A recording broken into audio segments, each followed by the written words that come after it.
प्रिय श्रोता बंधु प्रभु श्रीख्रीष्ट प्रेमपूर्ण नाम आपण को अभिवादन। पवित्र बाइबल जॉन लिखित सुसमाचार 14 अध्यायर 1 पदरे आम यहीपरि पाठ करूँ।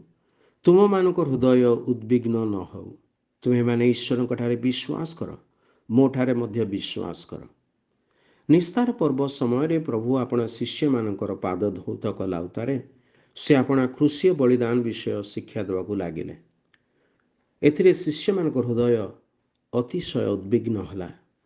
एही परिप्रेक्षी प्रभुंक वाक्य सेमानक पई सांत्वनादायक तथा सेमानक धरी रखिबा पई पर्याप्त थिला।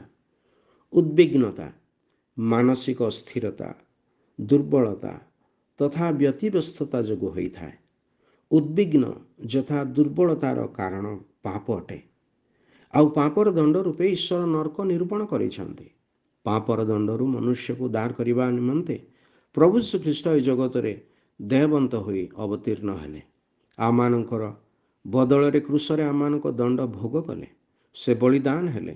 तृतीय दिवस मृत मानक मध्यरु पुनर्थित हेले, पुणी मनुष्य जाति निमंते परित्राणर मार्ग प्रस्तुत कले। एथिपाई प्रभु श्रीख्रीष्ट आपणा शिष्य मानक कहती, तुहे माने ईश्वर ठारे विश्वास कर ओ मो ठारे मध्य विश्वास कर।